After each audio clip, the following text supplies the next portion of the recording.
The 50-day EMA underneath, breaking down from there, I think it opens up the $3,800 level, which is an area that had been targeted by an ascending triangle previously. So there's a little bit of market memory just waiting to get involved. On the upside, if we do rally, then it's possible that we could go looking towards the 4,100 level, where I think you'll see some resistance.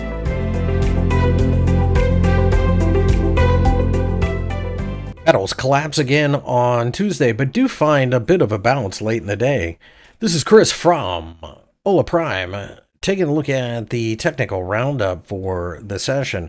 That being said, the gold market has been very volatile during the trading session. I think you have to look at this through the prism of a market that has been overdone for a while, and I think this is a situation where we will be paying close attention to what happens next, specifically with the FOMC press conference. And that, of course, will come into play as it could give us expectations for interest rate cuts or not coming out of the United States. With that being said, I do believe that we are right on the verge of making a fairly significant move, but we will have to wait and see how things play out here. The 50-day EMA underneath, breaking down from there, I think it opens up the $3,800 level, which is an area that had been targeted by an ascending triangle previously. So there's a little bit of market memory just waiting to get involved. On the upside, if we do rally, then it's possible that we could go looking towards the 4,100 level, where I think you'll see some resistance. If we can break above there, then we really can take off to the upside. But with this being said, I think you can expect a lot of volatility, and I also believe that you have to be very cautious with the overall market right now, because there are going to be a lot of questions about what the Fed is going to do. And then not only the Fed, but we have interest rate decisions coming out of Canada, the EU, and Japan. So all of this will have a certain amount of influence on gold. We are in a strong uptrend, but the recent sell-off has been rather brutal. So we'll have to wait and see whether or not this market actually ends up being a continuation market, or is the top put in. There is the possibility of a bounce and a sell-off. That's a very real possibility at this point, so you will have to be cautious with your position sizing. Silver initially fell, but then turned around to show signs of life and actually closed positive. So that is a scenario that could come into the picture, but we'll just have to wait and see if that FOMC meeting allows for this to happen. $48.50 being broken to the upside would be the first serious sign that we are going to go much higher. That being said, I also think that market participants will continue to see a lot of volatility. But if we were to break down below the 50-day EMA, then I think it opens up a move down to about $40. Ultimately, the market is likely to continue to be very noisy and very difficult to get a grip on, and therefore I think you have to be very cautious with your position size. And I do think the next 24 hours will have a major influence on where we go longer term. The euro has gone back and forth during the trading session here on Tuesday, which is not a huge surprise considering that the Federal Reserve has an interest rate decision on Wednesday, and then the next day we get the ECB. So this is a pair that I would expect to be very noisy for a minute, but I also recognize that you are in the process of a market that has been drifting lower since the last FOMC statement. So I actually favor selling rallies, but the next day or two I think are going to be very difficult here. If we break down below the 1.1550 level, it opens up a move down to the 1.14 level, where we would start to target the crucial 200-day EMA indicator. The British pound initially did try to rally a bit during the session on Tuesday, but then fell apart. This is a currency that suddenly looks very weak, and it had a very tough day on Tuesday, as the British pound itself just seemed to have fallen apart against most currencies. And with that being said, I think you have a situation where traders are starting to question the British pound overall. Maybe they're starting to bet or increase their bets on some type of interest rate cut. But with this being said, I think you have a situation where traders are going to be watching the 1.32 level for a significant support level. And if we can break down below there, then the market is likely to see quite a bit of selling. At that point, I would anticipate the 1.30 level as being targeted. Short-term rallies, I think, continue to see selling, especially near the 50-day EMA, assuming that we even get that far. I don't like buying the British pound, and in fact, I don't like shorting the US dollar in general. So, with that being said, I'm looking for signs of exhaustion to start shorting. Keep in mind that FOMC meeting will, of course, have a major influence on what the dollar does, and, of course, have a major influence here. Speaking of the dollar, it's been very choppy and noisy here during the trading session on Tuesday as we sit just below the 50-day EMA. The 50-day EMA, of course, is an indicator that a lot of people will be watching closely, and you will have to keep in the back of your mind if you want to determine the trend. If we can break above there, and by extension the 0.80 level, then it's likely that we continue to see a bigger move to the upside. In that environment, we'll have to watch the 0.81 level, because I think once you get above there, then you really start to see the trend change. Ultimately, this is a market that has been going sideways for a while, and I think we're in the midst of trying to form some type of bottoming pattern. If it does, in fact, end up being that bottoming pattern, and the FOMC meeting will have a major move towards that. If the FOMC ends up being a little tight than anticipated, that could change everything. And if we do break to the upside, it could be a long-term move just waiting to happen. The 30 the 30 candlesticks or so that we've seen over the last couple of weeks have all shown quite a bit of bullish pressure, and that election in Japan has really put a massive charge in the US dollar against the Japanese yen, or pretty much anything against the Japanese yen. The 1.5 or the 153 yen level is an area where we've seen a little bit of resistance and a little bit of a double top, so I think that's worth noting. But with that being said, I also recognize that this is a market that will continue to be somewhat volatile, but it does pay you to hang on to it. Keep in mind that the FOMC interest rate decision comes out on Wednesday, and the Bank of Japan interest rate comes out on Friday. So I would expect a lot of choppiness, but by the time this all gets done, we should break above the 153 yen level, go looking to the 154.5 yen level. I have no interest in shorting, at least not as things stand right now. And if that changes, I'll definitely let you know. But this is a market that I think continues to see a lot of volatility and more of a carry trade type of vibe. You get paid to hang on to it. I think that's the most important lesson here. The US dollar has fallen pretty significantly against the Canadian dollar, as both central banks have an interest rate decision over the next day or so. There is more of a risk-on attitude out there, but I also recognize that Canada is not the place to be. I don't really care what the latest narrative is. The reality is that the Canadian economy is going to be on the back foot going forward. Although recently we've seen a little bit better than anticipated data, and that's part of what is going on here. If the FOMC sounds even remotely hawkish, this pair is going to explode to the upside. I do think we're trying to find some type of range with maybe 1.4 as the pivot point, or the perhaps magnet for price that continues to attract the markets. The market will continue to be very noisy. It's very choppy, but that's not that unusual for this pair. And I think you have to look at this as a market that is just going to continue to be noisy. And I think it's really not until you break down below the 200-day EMA that you have to think about this as something that maybe you can short.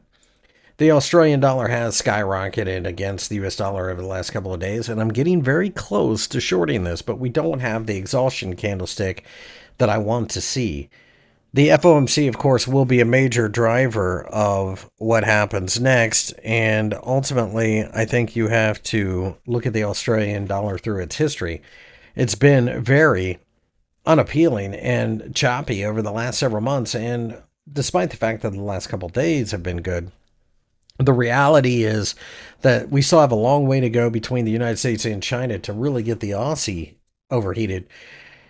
At this point, I think it would take very little to turn this right back around, and I do think that we are trying to figure out what the range is going to be. The 200-day EMA is right around the 0.65 level, and if we can break down below there, then it could open up a move down to the 0.64 level.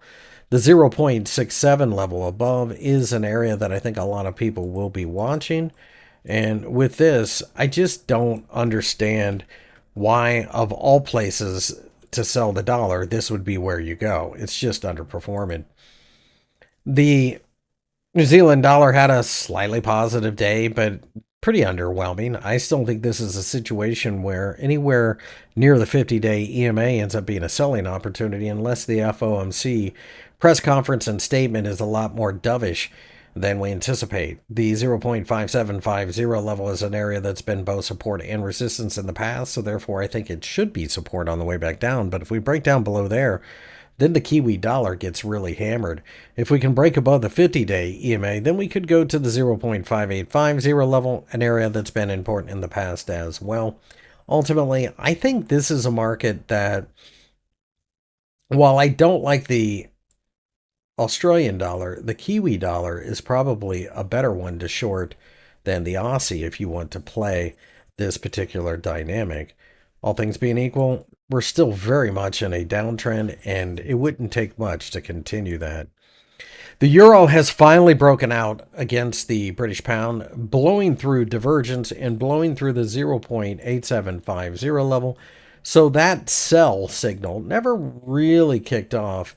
And that in and of itself is a bit of a signal.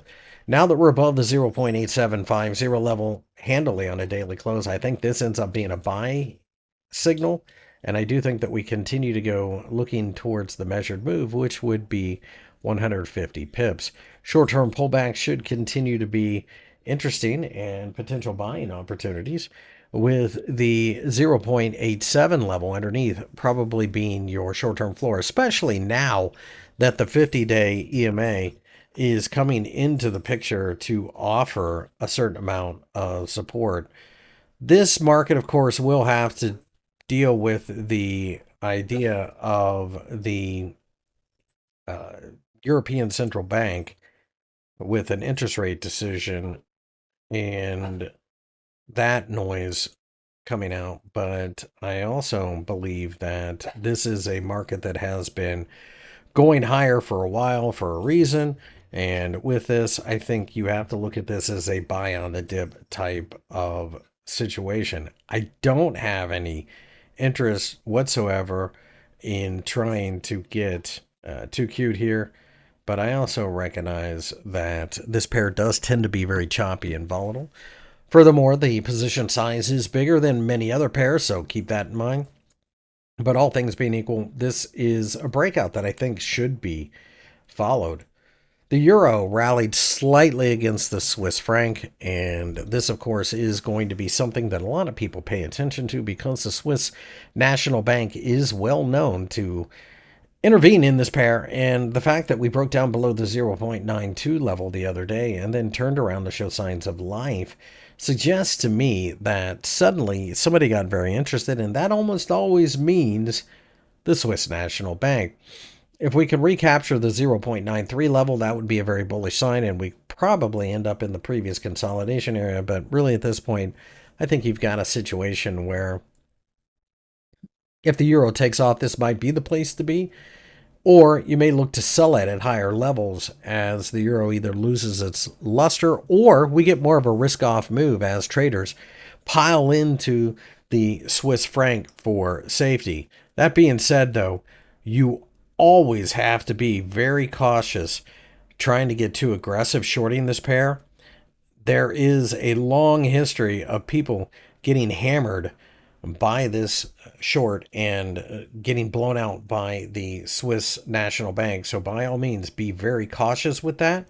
I think this is a market that you need to recognize that the interest rate differential does favor the euro, but it's not a huge carry trade. So keep in mind that this is a market that with a little bit of fear coming back into the market, it can move against you pretty quickly.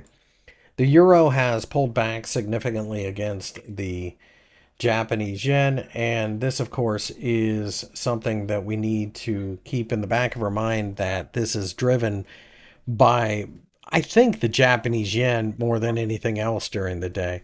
But you should also keep in mind that the central banks for both of these currencies have interest rate decisions coming out over the next couple of days, and therefore you have to understand that the volatility could be rather atrocious if you're not careful, and you could get hurt.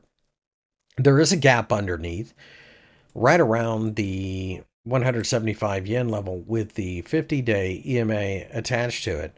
If we can turn around and break above the 178.50 yen level, then we will just simply continue to see quite a bit of volatility and upward momentum. This is a market that I think, given enough time, probably has plenty of people willing to get long, mainly not for the euro, but mainly for the Japanese yen being so weak. It'll be interesting to see what the Bank of Japan has to say on Friday, because there were some comments coming out of Tokyo that FX moves should represent fundamentals or reflect fundamentals. It's something they say when they're thinking about intervening. That's not true. They won't actually do it, at least not at this point. It hasn't gotten out of control yet. It'll be interesting to see how this plays out. But I like the buy on the dip approach, especially towards the end of the week. The British pound has been crushed by the Swiss franc as we have completely fallen apart, as the 1.06 level now finds itself to be long in the rear view mirror, showing signs of weakness and a collapse. The Swiss don't really care about the British pound, at least not historically speaking, like they do the euro. But don't get me wrong, this will catch their attention. So with that being the case and the signs of this candlestick, I think you do have to be somewhat cautious, but you also have to recognize that short-term rallies probably get sold into. I'm not overly impressed by the pound against the Swiss franc until we break well above the 1.0650 level, something that I don't think is going to happen easily. And at this point now, it looks like we're going to threaten the 1.05 level. And then after that, we could be talking parity. That's a disaster for the pound. So it'll be interesting to see how that plays out. This is definitely one I'm watching. The British pound got crushed against the Japanese yen, as we are sitting just below the 202 yen level during the trading session here on Tuesday and going into Wednesday. Now the question is, will the 50-day EMA hold as support? After that, you have the 200 yen level, which is right in the middle of that previous gap. I think we've got a scenario now where you're looking for some type of bounce, and it might be the Bank of Japan that makes this happen, actually. This is a situation where traders could be trying to carve out some type of range. I don't have any interest in shorting this pair, although the pound looks miserable. You really don't want to own the yen at this point.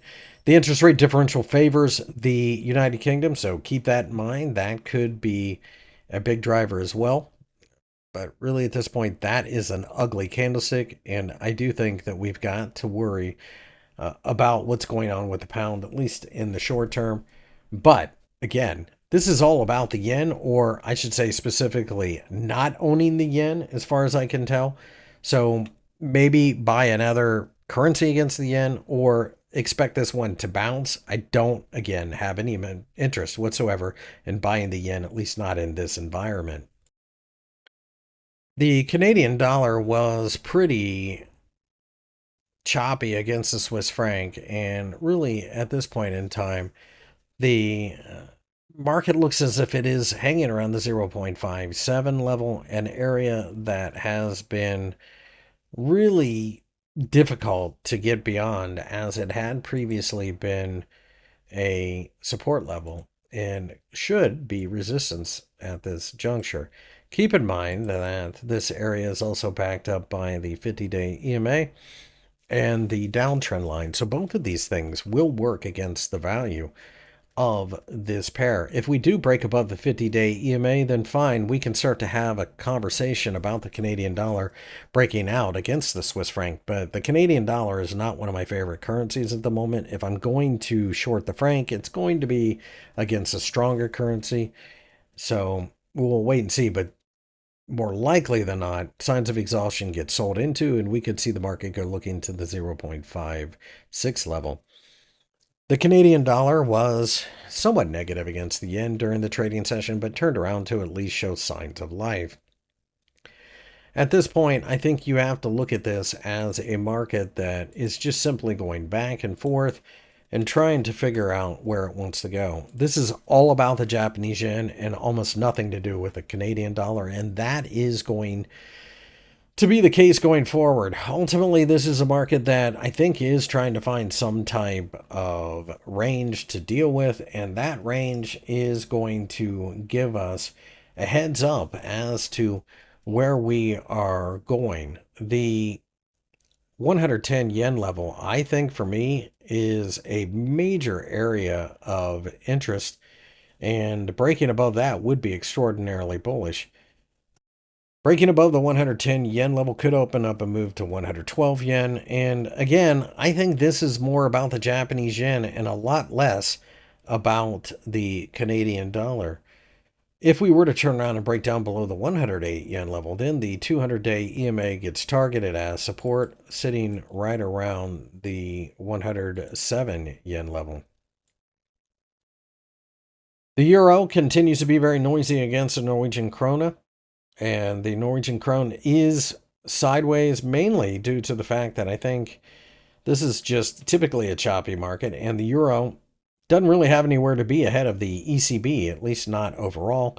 And you have to keep in mind, furthermore, that the Norwegian krone is highly tied to that oil market that looks a bit lost at the moment. So, with that being said, I think you are going to stay in this range. The 11.55 level ends up being significant support, with the 11.75 level above being significant resistance, right along with the 50-day EMA and the 200-day EMA indicators. If we were to break down below 11.55, then we could go looking to the 11.45 level, followed by the 11.4 level. The euro is also choppy against the Swedish krona, sitting just above significant support in the form of the 10.88 level, which of course is an area that has been important multiple times. Bouncing from here opens up the possibility of an attack on the 50-day EMA, which is closer to the 11 level.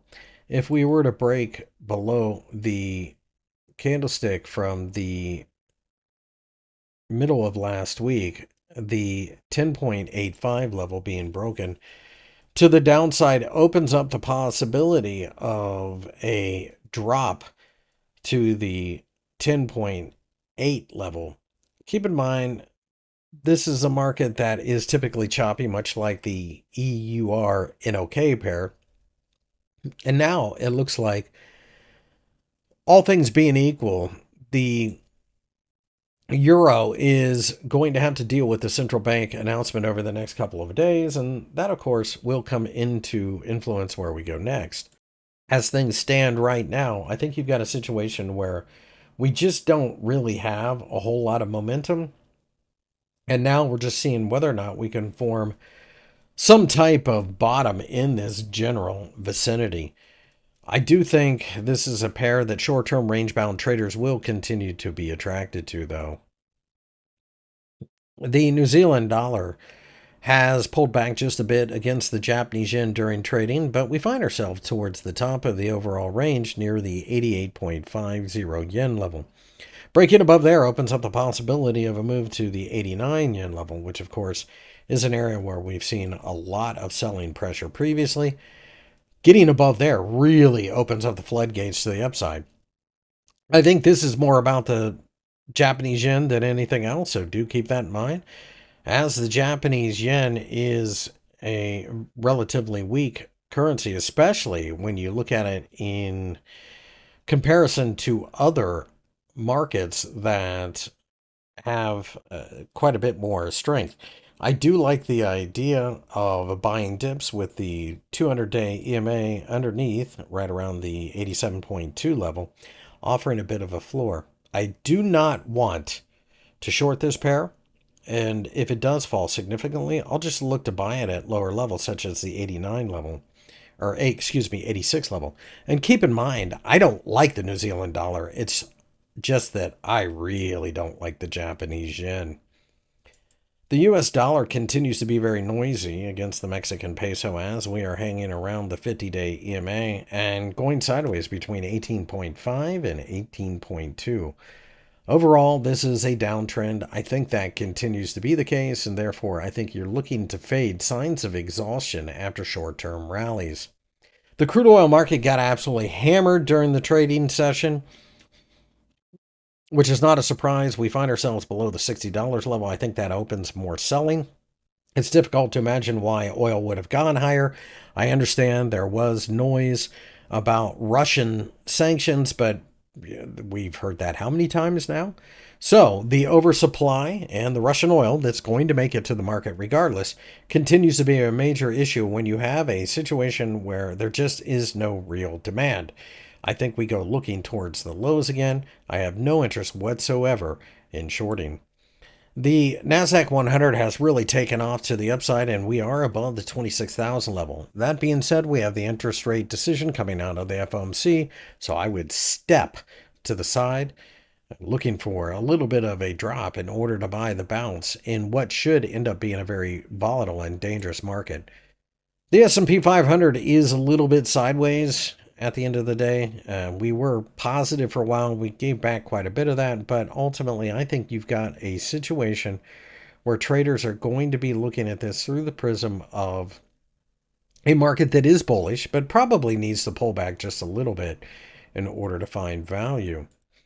The Dow Jones 30 initially shot higher during the day, but gave back a ton of the gains to form a bit of a shooting star, and therefore unimpressed. I think a short-term pullback towards the 47,000 level makes sense, and it wouldn't surprise me at all to see that happen early in the day, only to see things turn right back around after the FOMC press conference. The interest rate decision, I don't think is a huge surprise, but we'll just have to wait and see.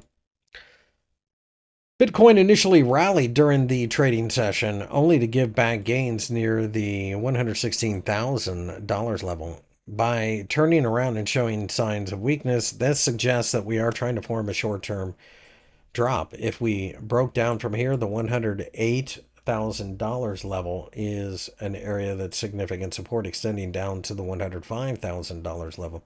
All things being equal, though, Bitcoin, to me, looks like it's going to try to figure out where it wants to go by going sideways for a while.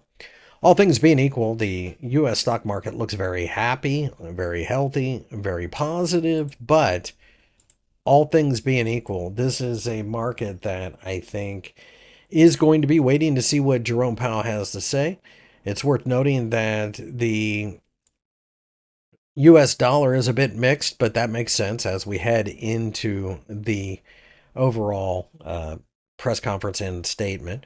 We also have to worry about what's going on with the Japanese yen as the Bank of Japan has an interest rate decision on Friday, and that is a currency that recently had been getting hammered. So, with this being said, I think it's a market that it's still risk on, but we've got a couple days of real danger ahead, so be careful. Hola Prime, trade with transparency.